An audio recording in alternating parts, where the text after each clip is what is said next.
só rapidinho para falar um pouquinho disso, o que se fez foi uma descrição. Então, muitas vezes, hoje, no entanto, porque hoje existe a perícia, né, na justiça, mas antigamente não existia, e o psicólogo, inclusive o psicólogo que atendia a criança, ele era chamado para fazer um laudo, né? E o psicólogo não podia se negar a fazer um relatório. Eu me lembro que eu atendi uma menina e que ela também a mãe acusou o pai de abuso sexual, e a menina, durante as sessões, ela falava que ela brincava com o pai de abrir e fechar o livrinho, e o livrinho era as pernas, e ela abria e fechava o livrinho, e havia um marcador de livro, né? O pai brincava de marcador de livro. Então a gente vê, bom, hoje não é mais assim, hoje você tem um perito, etc. e tal, mas eles também passam por uma situação muito difícil. Então, agora menos, que eu quase não trabalho em consultório, mas eu já fiz muita supervisão, né, nessas situações, não só para psicólogo, como para assistente social. Devido à dificuldade, é algo muito difícil você colocar como uma decisão final, né? Por isso que é importante essa descrição, ou seja, você encaminhar um parecer psicológico descrevendo e mostrando a contradição, mostrando como a criança confabula, como a criança preenche vazios, como ela é facilmente sugestionada, e você tem que procurar a coisa na própria coisa, no próprio fenômeno. Então, isso que a Elaine traz é justamente mostrar o que se mostra, né? O que se mostrou no diálogo das crianças foi essa contradição e etc. Né? E o que finaliza é que não há nenhum indício de que a gente pudesse confirmar o abuso sexual do modo que aquela pedagoga, assistente social fez, né? Então, a gente vê que há um despreparo dela para fazer esse tipo de coisa, e ela encaminha muito mal a entrevista, ela quase força para as crianças a declararem o que ela queria declarar, algo que um psicólogo bem preparado jamais faria, né? E meio que o que ela quer é confirmar que o abuso aconteceu. Eu penso que ela acredita porque ela quer aparecer de alguma forma como alguém, como especialista no assunto, né? Então, eu não vou contar todas as histórias, mas eu tenho inúmeras histórias de psicodiagnóstico. Eu, quando me formei em psicologia, a psicologia era praticamente, na época não havia gestalt terapia, havia comportamental e Freud, né? Skinner e Freud. E um pouco da humanista, Rogers, né, que chegava ao Brasil, ele vinha ao Brasil, todo mundo ia lá, 800 pessoas assistindo Rogers, etc. e tal. E a nossa formação era obrigatoriamente em testagem, em psicodiagnóstico. Não havia muito como fugir disso, né? E todos faziam estágio no ISOP, né? O ISOP que o Collor extinguiu, mas que era um centro de construção de testes, nós fazíamos orientação vocacional, enfim, isso tudo. Então, eu tenho, assim, uma história longa, eu fiquei muito tempo nessa área. Bom, e fui aluna da Monique Ograr, né? Monique Ograr era uma psicóloga, que vocês não conhecem mais, mas essas pessoas desaparecem quando saem do cenário da psicologia. Mas a Monique Ograr era francesa, né, como o nome diz, e ela veio para o Brasil e trabalhava como psicodiagnóstico, só que como psicodiagnóstico no viés fenomenológico. Então, ela tem até um livro chamado Ser da Compreensão, que o Vitor cita, e no momento em que ela tentou sair, ela traz para o Brasil uma outra modalidade de interpretação dos testes, que não era nem a psicodinâmica freudiana na época, né? E nem a objetiva, a psicométrica, a empírica. e ela traz, então, a perspectiva fenomenológica.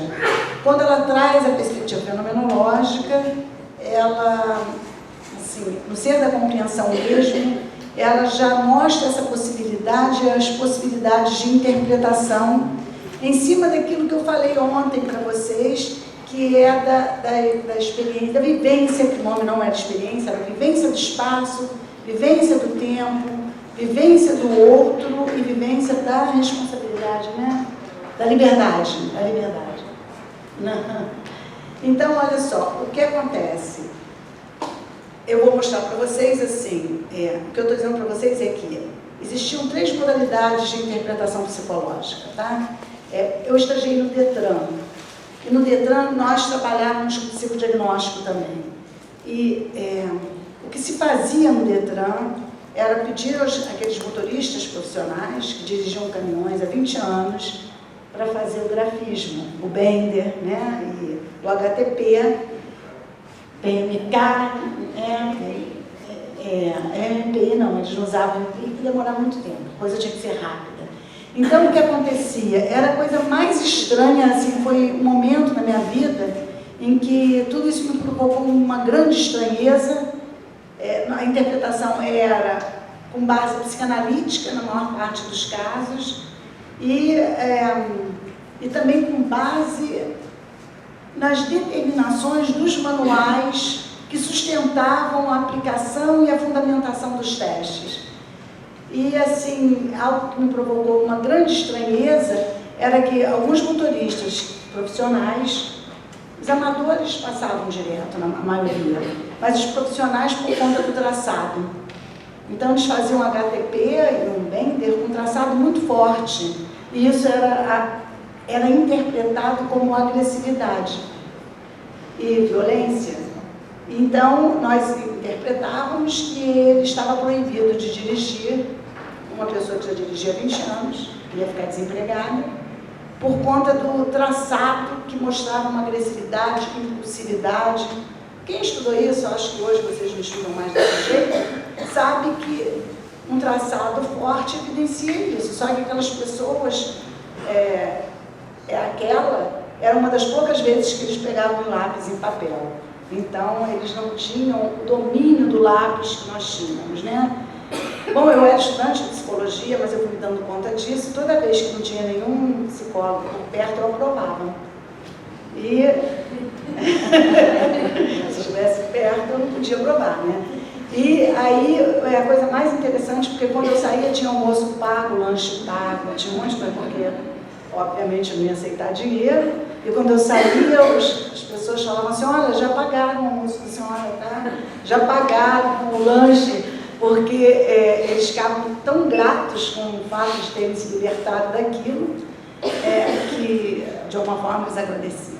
Bom, eu aprendi então desde lá que a gente tinha que ter muito cuidado nos testes, né? Muito cuidado e, inclusive, muito cuidado com o HTP. O HTP era terrível, as interpretações do HTP, elas tinham fundamento também no próprio manual. Então, tinha a questão a linha de terra, que muitas vezes a pessoa acabava de fazer o HTP e dizia assim, ai, me dá que eu esqueci a linha de terra e eu sei que se eu não fizer isso eu vou ser reprovado. Então, e era verdade, né? E as pessoas iam aprendendo, então, rapidamente, eu tive a oportunidade de desconfiar dos testes psicológicos. Mas se por um lado a gente desconfia, por outro lado, a Elaine mostra que muitas vezes nós somos convidados, intimados a fazer, né? E aí, como é que a gente vai atuar nessas situações?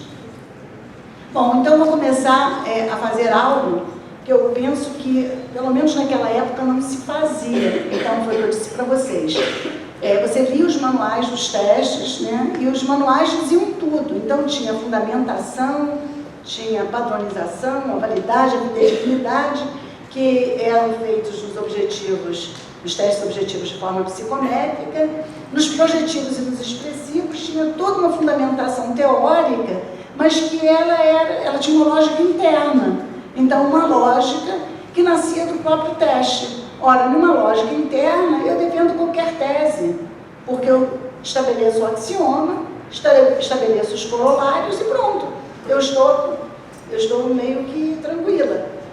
Só que isso em mim me provocava uma grande desconfiança. Então, o que eu vou apresentar agora, o título, agora que eu vou começar, é a linha tênue entre a psicologia empírica e a psicologia existencial. Tá? Depois que eu dei esse título, eu disse, bom, mas não é só empírica, eu estou pensando em outras coisas, mas o título já veio, acabou, agora vamos continuar.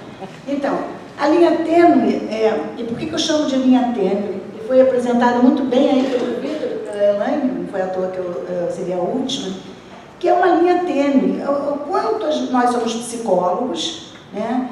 E como psicólogos, nós estamos no empirismo, né? E na fenomenologia.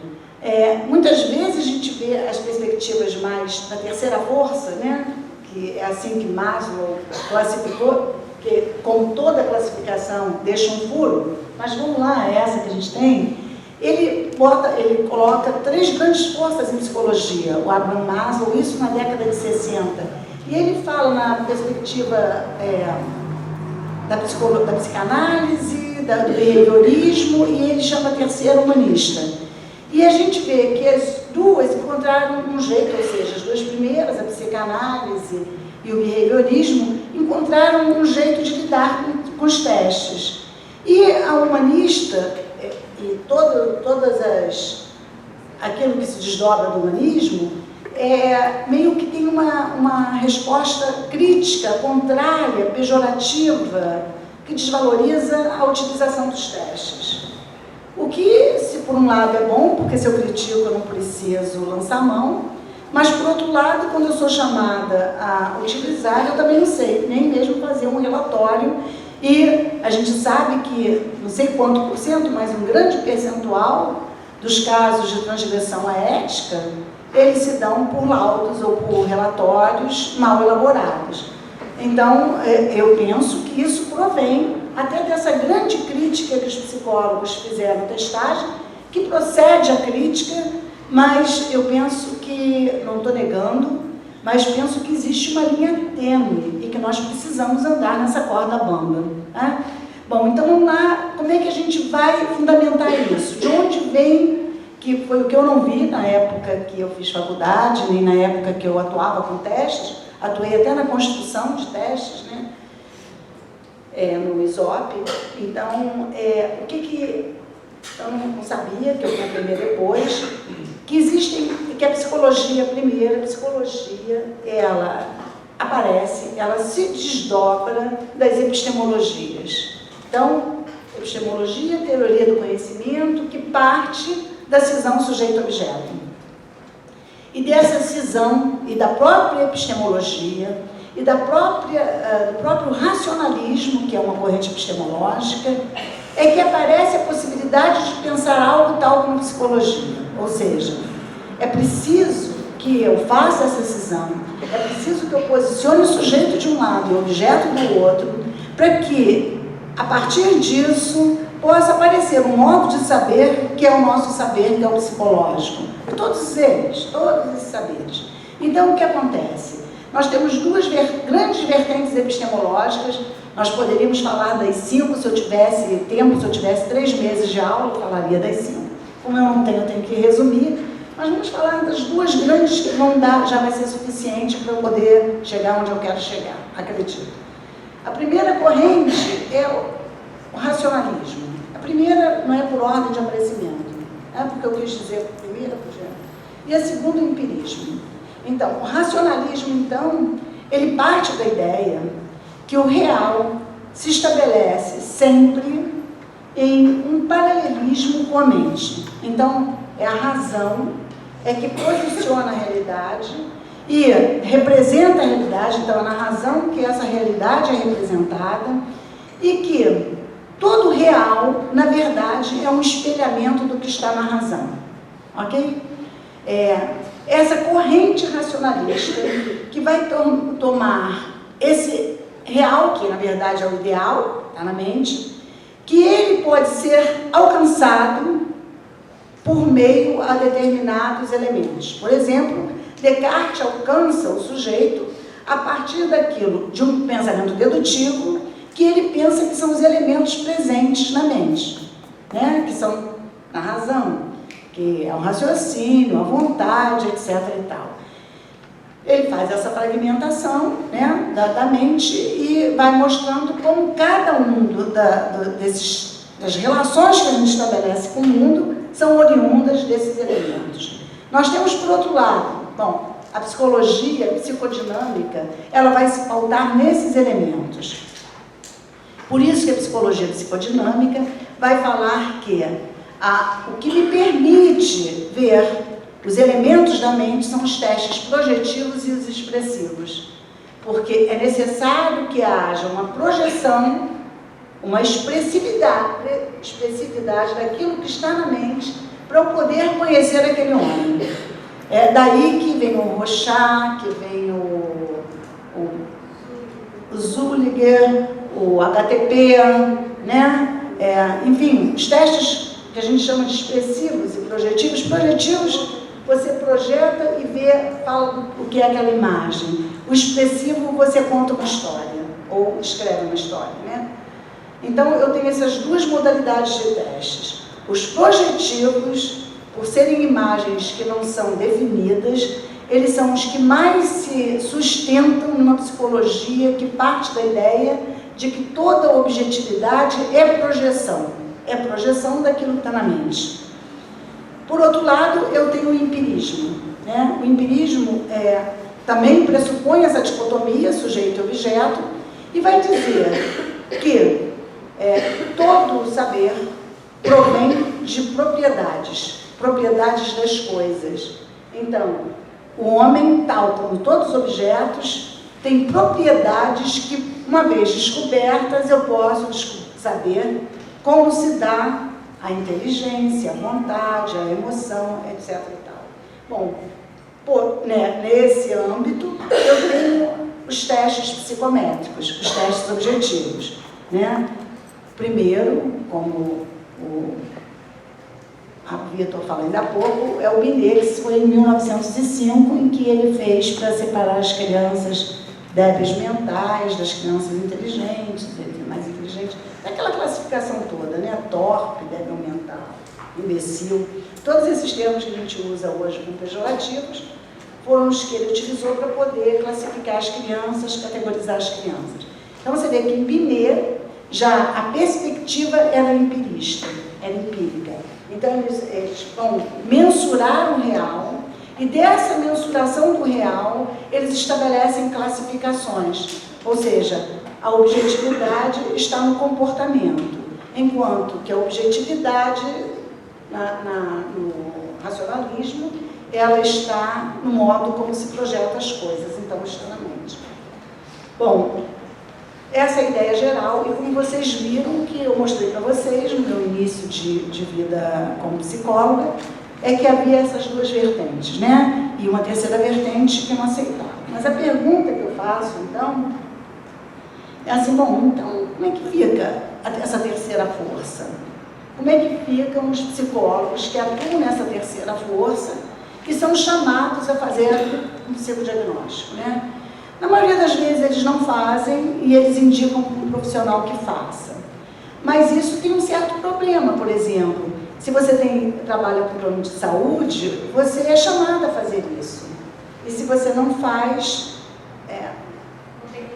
não tem reembolso, você tem que encaminhar a pessoa para outro profissional, mas o laudo tem que ser teu, agora a avaliação psicológica, o parecer. Então você se vê num monte de complicações. Depois tem aquela situação que a Elaine falou, que eu vou falar brevemente, porque eu acho que vocês já estão cansados de ouvir, de algumas crianças que eu atendo, mas uma que foi mais emblemática, que ela aparece com uma queixa de que a escola estava pedindo para ela se retirar, o pai, principalmente o pai, vem pedir para fazer o psicodiagnóstico da criança, aliás, terapia, porque a criança estava muito agressiva, muito violenta, e as pessoas os familiares não queriam mais que a família frequentassem as festas de família, como Natal, Ano Novo. Os vizinhos fizeram abaixo-assinado para que eles mudassem, por enquanto foi isso, a escola não havia aparecido, E o pai, então, leva a criança à terapia, e na entrevista com os pais, a mãe deixou muito claro que ela já havia desistido e que ela sabia que havia um lugar em Brasília que era uma espécie de depósito de crianças e que ela já estava muito inclinada a fazer isso. E o pai disse que não, que ele queria tentar, né, que ele tinha recebido muitas indicações que ele levasse um menino para mim, etc. e tal, e que ele queria tentar mais uma vez para que não fazerem isso com o menino. Bom, no que eu estou atendendo o menino, a escola pede, então, diz que o menino só fica através de um parecer psicológico. Então, veja bem, eu já estava em tratamento, já estava em psicoterapia com o menino, mas agora a escola vem e faz essa solicitação. E o pai, no caso o pai, porque a mãe também não vinha, ele então me pede isso, né? Bom, se eu não soubesse fazer, eu teria que encaminhar para uma outra psicóloga, né? Mas eu sabia fazer, eu disse para vocês, isso foi muito forte da minha formação. Então, eu conhecia bem os testes, enfim, eu conheço até hoje, então não esqueci, não. Eu tenho que estudar os novos, os antigos eu não esqueci. Então, o que acontece? Eu pergunto para a criança, digo para ela o que está acontecendo, olha, a escola faz essa exigência, você só pode continuar lá se a gente fizer isso. E aí? O que você decide? Né? E ele decide que quer continuar na escola, porque foi o único, de todas as escolas que ele estudou, foi a única que ele se sentiu aceito. Foi a única que ele se sentiu igual como os outros, né? Eu digo, bom, então a gente vai ter que fazer esse negócio, vamos fazer nós dois juntos, vamos ver, vamos convencer a escola de que você deve continuar lá. E aí eu começo usando um teste que ela me falou, que é um neuropsicológico, que é o FISC. Mas se você vai fazer o teste direitinho com o mano manual, tem tempo certo, as perguntas você tem que fazer de forma certa, você deve até ler as perguntas para não cometer nenhum erro. Então é tudo certinho, né? Tudo legal, porque isso eles chamam de padronização e normatização. Se você não seguir a normatização, invalida o teste. Só que eu sabia que ninguém precisava saber se eu tinha seguido ou não, né? Eu podia fazer as respostas que vinham, mas não precisava dizer que eu tinha tido tempo. Quando eu começo as perguntas, que a gente começava pelo subteste de informação, né? O subteste de informação que mede o quanto a pessoa está inserida no seu mundo, antenada, igual como o João é, né? Então, quanto antenada a criança igual o João que vê tudo que está acontecendo? Então, o teste de informação é isso. O que acontece? Ele achou chato quando eu comecei a perguntar, né? Ele tinha mais de 9 anos, então eu comecei do item 4. Né? Aí você vai 4, 4, 5. Agora já é diferente, eu estou falando do meu tempo. Ele diz que dela, assim, porque antigo. Aí, agora ficou na história da psicologia. Aí ele achou chato e falou que propôs assim, vamos brincar então de escolinha de professor Raimundo? Aí eu falei, vamos. E é o quê? Aí ele falou, você é o professor Raimundo e eu sou os componentes da escolinha. Ok, né? Eu tentei imitar o professor Raimundo e ele começou a imitar os personagens. Gente, eu ria de me torcer, porque ele era muito engraçado. Bom, o que eu gosto muito de discutir, que não cabe discutir aqui, é o instante como o elemento, o momento que possibilita, que sustenta a transformação.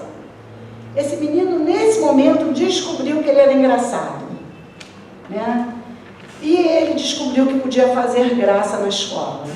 Então, a partir daí, ele modifica a relação que ele tem com os amigos, a relação que ele tem com a família, porque ele passou a ser engraçado. Mas isso não foi o ponto. Fiz o psicodiagnóstico, fiz toda a testagem, tudo com a escolinha do professor Raimundo, fizemos o Bender. O Bender dele era característico de lesão neurológica. Não sei. Eu ia procurar, mas não daria tempo para mostrar para vocês, mas ele era bem característico. Eu também tenho as bases teóricas do Bender. Eu tenho alguns modelos aqui. Mas tem que pensar os originais, senão... Então, o que acontece? Senão eles não vão saber, tem que ser a figura que eles copiam. Então, aí eu começo a estudar, porque eu tinha que finalizar, e eu descubro, por tudo que o menino apresentava, ele tinha tiques, uns tiques sonoros, gestuais, ele falava palavrão do nada, ele xingava, cuspia, inclusive isso foi avisado, você cuidado que ele vai te cuspir, vai te bater. Bom, enfim. E o que acontece? Eu vi que ele tinha uma síndrome neurológica, né? Ele já tinha passado por vários médicos, e ele já tinha tido o diagnóstico de autista, de psicose, enfim, um monte, de psicopatia, e aí aparece que ele tem uma síndrome neurológica que é genética, relativa à penetração de um cromossomo humano. Então, o que acontece? Penetração incompleta. Aí, o que acontece? A partir daí, então, esse menino vai para o neurologista e, infelizmente, né, os pais descobrem que havia uma cirurgia nos Estados Unidos que corrigiu isso, e ele largou todo o tratamento e foi fazer a cirurgia. Bom, mas o que interessa aí, né? O que interessa é que eu só pude atuar dessa forma porque eu conhecia essa modalidade de atuação do psicólogo. Senão, eu não faria. Bom, vamos lá. De onde a gente parte, e até esse exemplo, né? Porque, você vê, os testes eram indicadores, tanto o Visky quanto o Bender, tudo que eu aprendi mostrava que havia indicadores neurológicos. Como o teste dava essas indicações, que elas são levantadas estatisticamente, então, isso quer dizer o quê? Que 80% dos casos, aquele modo de responder indica uma questão neurológica, mas em 20% dos casos não. Você nunca sabe se está nos 80 ou nos 20, não tem como saber. Né? No caso, ele estava. Mas eu não conhecia a síndrome, eu tive que estudar para poder ver todo o comportamento dele. Bom, o que eu estou falando para vocês? Né? Vamos voltar. Bom, se eu não quero ficar no empirismo nem no racionalismo, né? Embora eu esteja nos dois, tá? Ou seja, quando eu estou levando em consideração que existe uma questão genética, eu estou dizendo assim, olha, isso daí você parte do biológico. Essa perspectiva mostra que a mente já tem traços que se expressam no comportamento. Quando eu aplico o teste e aparecem os elementos, eu já estou numa perspectiva empírica. Eu estou vendo quais são os elementos que estão presentes no comportamento, na resposta da criança. Mas o que realmente aconteceu, que me mostrou a questão como um todo, foi justamente poder ver aquilo que se mostrava. Então, eu estava na fenomenologia. Ou seja, a fenomenologia, né? O método fenomenológico, a fenomenologia de Russell, tem como máxima que, para conhecer, Russell está fazendo uma epistemologia também, é preciso ir ao fenômeno, tal como ele se apresenta, na sua totalidade. Ok? Então, porque essa é a linha tênue. Porque eu posso dizer assim, ora, se é ele o fenômeno tal como ele se apresenta, eu estou no empirismo. Mas não, se apresenta na sua totalidade a consciência que se dirige ao fenômeno.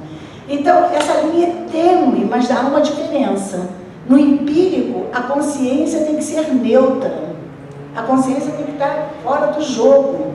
Porque você tem que ser capaz de observar. Por isso é que os testes são todos, gente, não pode sair dali. Porque tem que ser com tua neutralidade máxima, as palavras são medidas, o tempo é medido, porque o fato tem que se dar em si mesmo. Na fenomenologia, não. O fato nunca se dá em si mesmo. Ele se dá a uma consciência. Ele se dá do modo que ele é percebido. Ou seja, é necessário que o objeto seja percebido como uma percepção esteja para o objeto. Isso é fenomenologia. O que me mostrou o que estava ali em jogo? Né? foi justamente poder ver o que se mostrava, poder ver o fenômeno. Quando o menino se mostra a mim, com aqueles tiques todos que eram engraçados, por isso ele batia nas pessoas na rua, porque você olhava e tinha vontade de rir, né? Ele tinha tiques gestuais e sonoros muito fortes. E as pessoas riam, imagina as crianças, zoavam, e ele batia. Mas quando ele pode se mostrar, quando ele se mostra a mim, nessa totalidade, existe um outro momento que é muito significativo, que eu tinha Atlas no meu consultório, eu adoro Atlas, adoro... pois é, agora eu gostava muito mais do Atlas. E ele pega, e quando ele pega o Atlas, ele vai me falando dos países, aqui fica a França, ele falava em francês. Aqui na Inglaterra ele falava em inglês. Aqui a Espanha ele falava em espanhol. Ele falava um monte de idiomas, né? E era uma característica dele, depois os pais me falam na entrevista que ele aprendia os idiomas com muita facilidade. E era músico também. Ele também, inclusive, ele é familiar de um músico famoso. Então, todas essas características, se você vai ler a síndrome do Tourette, aparece como expressões próprias de quem tem essa síndrome. Bom, mas eu nem sabia que existia essa síndrome. E é uma síndrome que surge em torno dos 4 anos também, né? Os tiques, essas características, elas surgem a partir dos 4 anos. Então, o que acontece? Quando ele se apresenta para mim, o que eu vejo é o que se apresenta, ok? E do que se apresenta é que eu vou procurar o que há para além do que eu posso entender. Bom, isso aí me rendeu fantástico, viu? Essa avaliação psicológica me rendeu ir ao Fantástico falar disso aí, de tão famosa que eu fiquei. Quem quiser ler o capítulo, né? Porque tem consequências, essa fama teve consequências desastrosas. Então vamos lá. A fenomenologia, então. Aí vamos à fenomenologia. A pergunta é a seguinte: é possível fazer um seu diagnóstico baseado no pensamento de Heidegger? Não, não é. Né? Eu posso, no máximo, considerar a hermenêutica, o horizonte histórico. Por exemplo, poder falar de criança-problema, tal como esse menino é colocado, só é possível no nosso tempo, no nosso horizonte histórico. Em outros tempos, ele ia, antes de surgir uma tendência a reduzir tudo ao biológico e de ter todos os comportamentos adaptados, ele ia ser do jeito que ele era. Não. Ele nem depois ele viveria normalmente, né? Ele viveria fazendo as coisas que ele faz. Só no mundo em que eu começo a valorizar a normatização, que eu começo a valorizar o fato de que nós temos que ser iguais, né? Nós hoje temos dentes iguais, cabelos iguais, né? Muita coisa igual. Né? Só nesse mundo que valoriza essa padronização e essa normatização, que esse menino vai ter problema. Então, isso é poder pensar hermeneuticamente. Bom, mas veja bem, isso não vai me dar fundamentos diretos para o teste. Mas eu consigo ver, eu consigo ficar frente a essa criança sem nenhuma moral. Ou seja, vendo como um modo de ser possível. Ok? Então, só no mundo em que não existe possibilidades de modos de ser possível, e quando a gente diz que existem, é tudo uma mentira, porque a gente tende a copiar, e todo mundo agora usa piercing, todo mundo faz tatuagem, o que parecia diferente já está padronizado, e até o funk, que nasce com um comportamento à margem, ele já foi capturado. Então, nós sabemos que nós estamos num mundo que tudo precisa ser normatizado e padronizado. Ou seja, lançar mão de um modo de pensar hermenêutico me permite ganhar liberdade frente a essa tendência que é muito forte a normatizar e a padronizar. Mas eu posso fazer isso tudo pelo viés da fenomenologia. Então, vamos lá, o que eu vou colocar? Por um lado, o racionalismo, por outro lado, o empirismo, e por outro lado, que eu coloco assim, eu só não fiz o data show, porque para mim isso é muito difícil fazer, e estava todo mundo que podia me ajudar muito ocupado. Então, o empirismo, o racionalismo, eu puxei aqui e botei a fenomenologia. E por que eu puxei aqui? Porque a fenomenologia, como eu falei ontem para vocês, não vai privilegiar nem o empírico, nem o racional. Porque ele vai mostrar que tudo que se dá nesse fluxo que o Russell vai chamar de intencionalidade. Mas e aí, como é que a gente vai fazer? Como é que a gente vai fazer um psicodiagnóstico com bases na fenomenologia? Como eu falei para vocês, foi o que a Monique Grado fez. Né? Ela vai interpretar o Rochat, o TAT, o CAT, a KTP, tudo por meio da fenomenologia.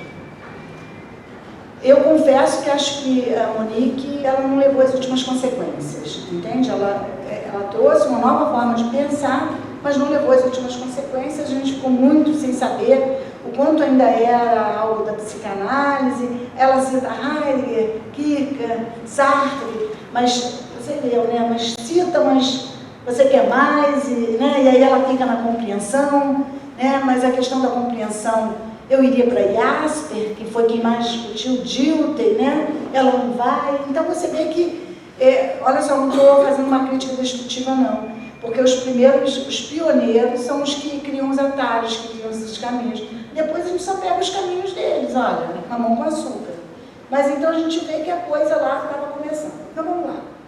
O que da fenomenologia é fundamental. Aí, Vitor, é para a gente escrever sobre isso, tá? Para a gente continuar o teu trabalho. O que ele me provocou, agora eu estou dizendo, vamos fazer junto. Russell, nas investigações lógicas, que são 6, né? Segundo Heidegger, foi a única obra de Russell que ele gostou, que ele leu várias vezes, ele teve que ler 10 vezes, só na 11ª ele começou a entender. Então, se a gente lê 30, 40, a gente se sente inteligente, porque é Heidegger, né? Um gênio. Eu ia ficar criticando o Fernando, que ele leu o seu tempo 40 vezes. Pois é. Pois é, para você ver. É isso, tem que ler muitas vezes, né? Russell leu 10 vezes. E o que acontecia? Russell era monitor, substituto de Heidegger, era substituto de Russell, né? E o que Russell pedia para ele discutir as outras obras, mas ele todo ano só discutia as investigações lógicas, porque era a única obra que ele considerava que fazia falta para ele, né? Vamos dizer que prestava, né? Mas era a única obra que fazia sentido para ele. Nas investigações lógicas, o que Russell vai fazer? Ele vai mostrar, através de investigações lógicas mesmo, a questão da intencionalidade. Russell está querendo sair do psicologismo, né? Ele quer sair do empirismo, do racionalismo, do psicologismo, porque nesse momento, no primeiro livro dele, ele reduz tudo ao psicológico, e agora nas investigações lógicas de 1900, coincidentemente, o mesmo ano da interpretação dos sonhos de Freud, ele vai discutir, ele vai buscar, através de um pensamento também dedutivo, não é empírico, tá? Nenhum desses filósofos trabalham com empirismo. Ele vai mostrar que existe algo que acontece quando, nessa relação homem-mundo, existe algo que acontece. Esse algo é a intencionalidade, mas a gente vai perguntar, mas como? Como é que se dá essa intencionalidade? E ele vai trazer, como primeira investigação lógica, é claro que eu só vou falar na primeira, mas é legal ler até a 6ª, entender até a 6ª, mas a primeira investigação lógica, ele vai falar da questão do índice e do significado. Então, eu vou mostrar para vocês, vou ler para vocês várias coisas que os filósofos estudando esclarecem. Eu vou mostrar aqui, acho que vai ficar bem claro para vocês. Na primeira das investigações lógicas, Russell distinguiu justamente o índice e o significado. Sem dúvida, nos fenômenos de expressão, eles se encontram intrincados ao ponto de que tendemos a confundi-los. Quando uma pessoa fala, compreendemos o que ela diz não apenas pela apreensão significativa das palavras que ela emprega e das estruturas de frases que ela aplica, mas nos deixamos guiar também através do método da voz que encontramos. Aqui, infletir e tremer, e ali, ao contrário, tomar essa firmeza e esse clamor e reconhecemos a cólera, tá? Então, não é só o símbolo, a palavra, mas tudo que está em jogo, tá? O tremer, por exemplo, eu estou nervosa fazendo essa palestra, esse tremer aparece para vocês, né? Alguém desconfia do que eu estou falando, a raiva. Então, não só a palavra, mas tudo isso, tá? É que vai mostrar o sentido, os sinais e o sentido e o significado. Vamos lá, eu vou dar um exemplo que o Foucault dá, que eu acho maravilhoso. Ele diz assim: mas essa compreensão global, as duas atitudes, por misturadas que estejam, não são idênticas, elas são inversas e complementares.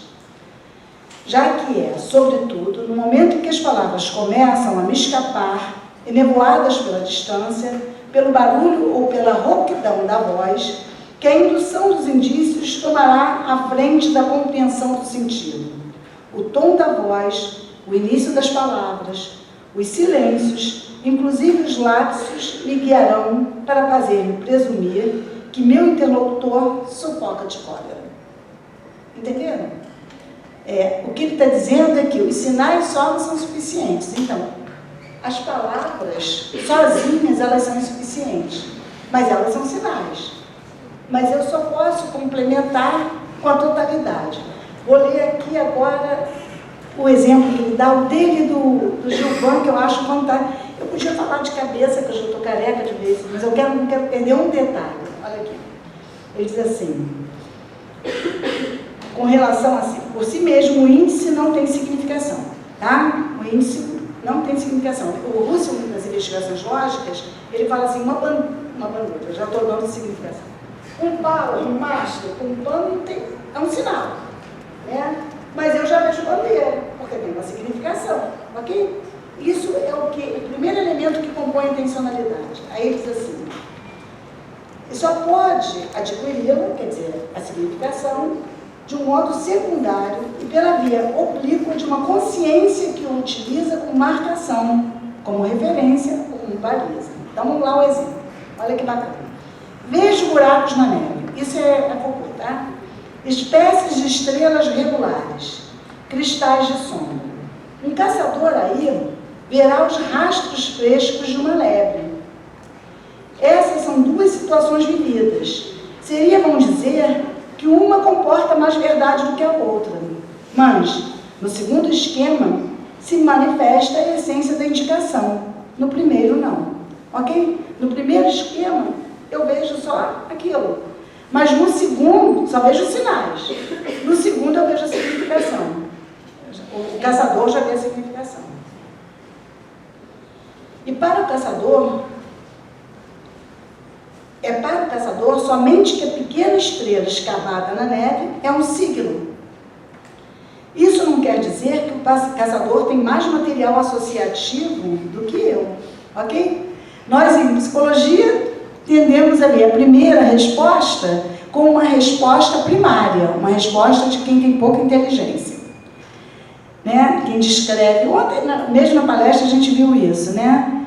Agora, e a resposta do caçador a gente vê como uma resposta criativa. Então, a gente vê como uma resposta de quem tem inteligência.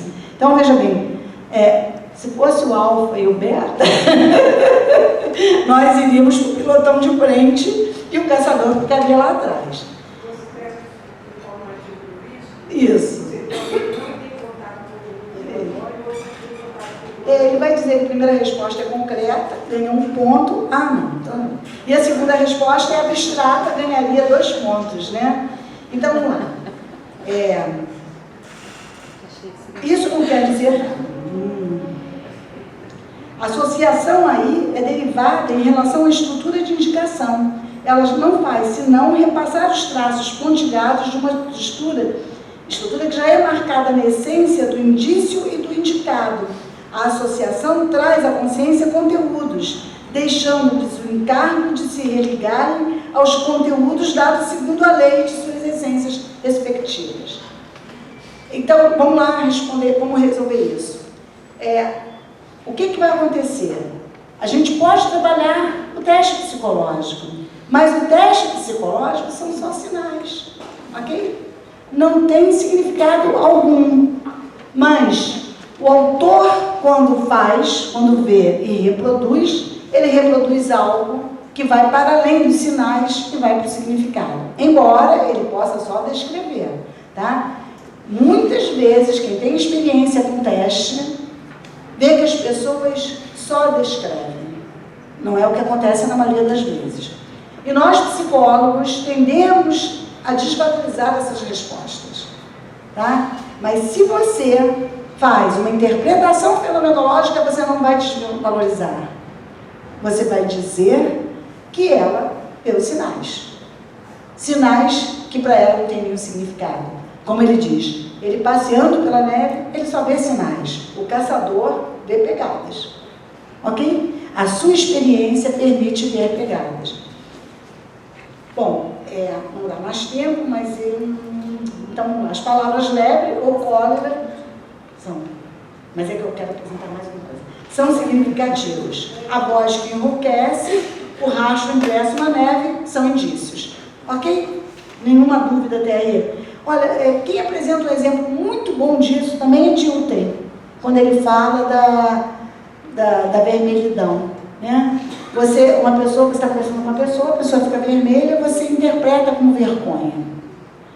Quando você interpreta como vergonha, é porque você está interpretando um significado de algo que você já interpreta a priori. Mas, como ele diz, mas pode ser febre. Entende? Então, o vermelho não é necessariamente uma vergonha. Mas nós, na psicologia, tendemos a fazer essa redução e ver toda a expressão do indivíduo como algo problemático. Por exemplo, chora frente a um fato. Então ele é sensível, ele expressa a emoção. Não chora, ele está segurando, reprimindo. Isso, ou é insensível. Enfim, isso é uma interpretação que parte de um símbolo a prioristicamente dado. A fenomenologia não parte de símbolos a prioristicamente dados, porque ela é ateórica. Por isso a fenomenologia vai partir, como o Russell coloca, dos sinais. Bom, e os sinais são universais, ou seja, a marca que está lá na neve, ela é para todo mundo. Agora, o modo que eu vou me relacionar com essa marca, eu vou ler o que o Gilvan fala, porque também é lindo, e eu vou falar, e nunca é igual, quem já ouviu falar sem ler, não é igual. Mas o que ele vai mostrar que é um grande erro que se comete na fenomenologia, que é tanto tratá-la como empirismo, como tratá-la como racionalismo, como tratá-la como relativismo.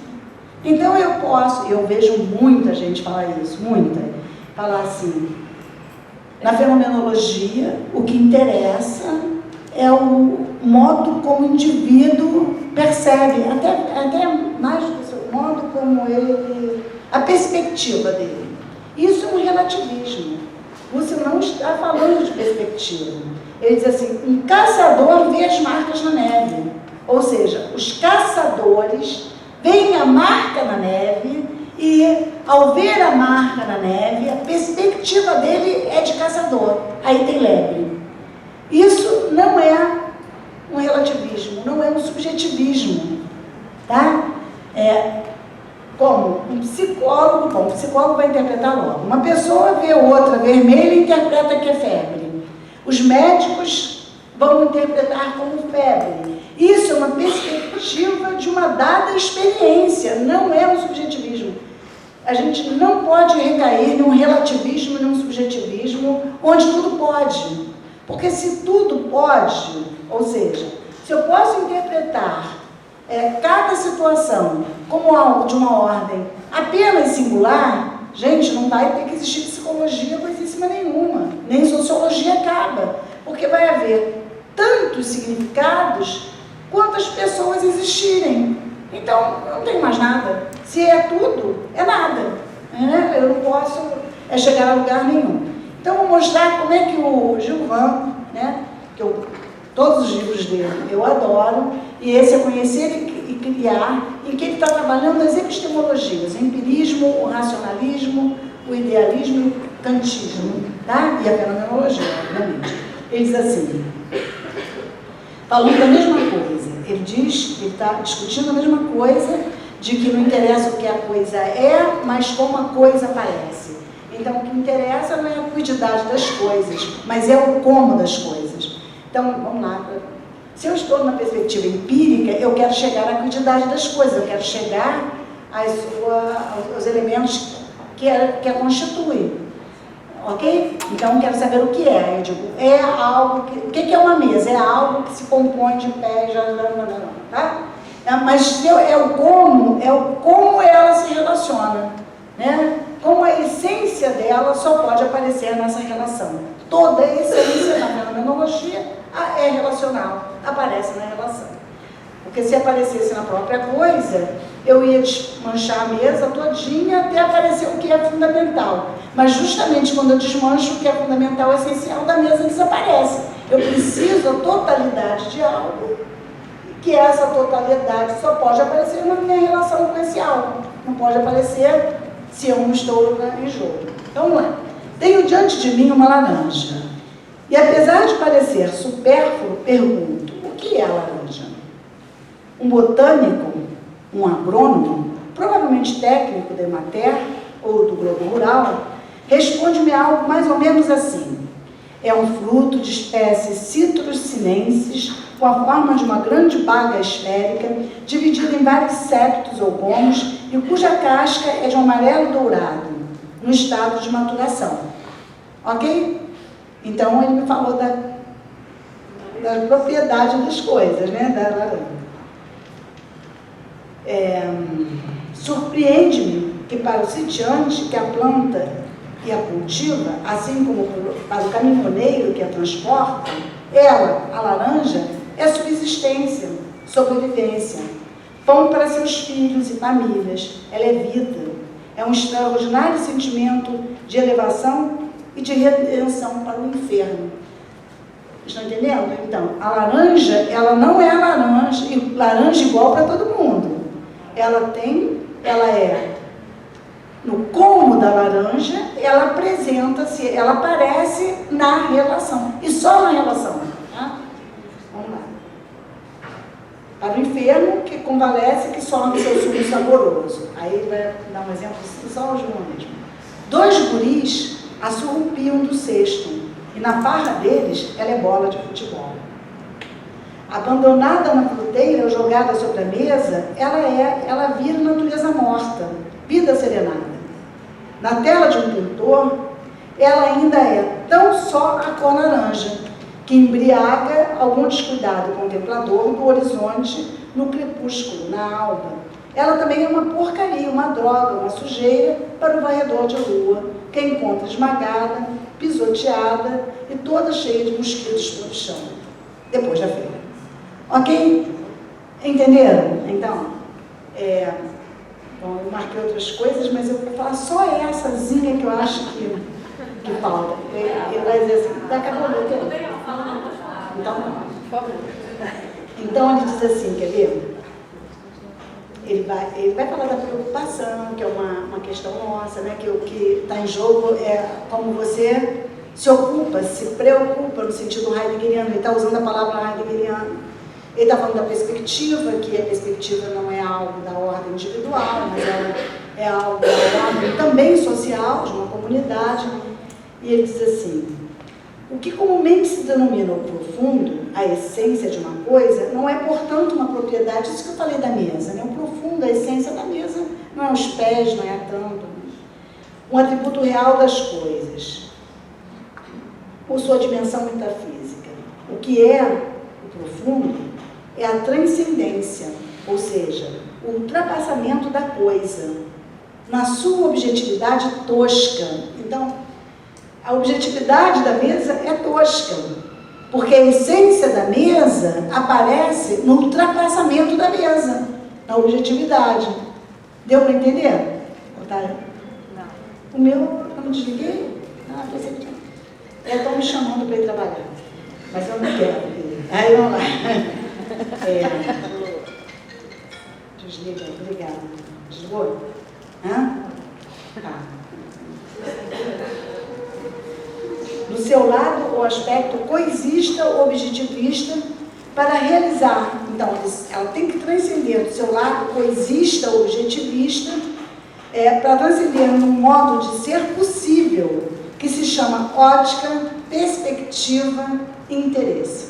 Aí vai ser muito bacana, porque se você voltar lá antes, quando falei da laranja e quando falei da marca na neve, que tudo isso vai se dar de acordo com o interesse.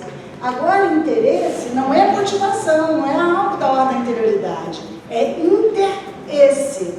Ele até divide depois. Interesse, aquilo que está na intencionalidade, aquilo que está na relação. Bom, eu ainda tenho um minutinho, né? Não, as pessoas vão perguntar. Aí, o que a gente vai mostrar, que eu quero finalizar com vocês, é que é possível trabalhar com os testes psicológicos, é possível trabalhar com entrevista psicológica, é possível trabalhar com observação, ok? Desde que eu possa ver o fenômeno no seu como, no seu modo de mostração, ok? E não a partir de um pensamento dedutivo, e essa dedução que apresenta seus fundamentos na teoria ou no manual, que fala sobre o que aquelas respostas querem dizer, nem no empírico, onde eu tomo mesa pelas suas propriedades. Ou seja, eu não estou dizendo que não é possível fazer de um jeito ou de outro. O que eu estou dizendo é que quem quer fazer o seu diagnóstico com bases fenomenológicas vai trabalhar com indícios e com significados para que, a partir disso, ele possa ver o como daquilo que se apresenta e não o que daquilo que se apresenta. Entenderam? Acabei. Agora eu acabei.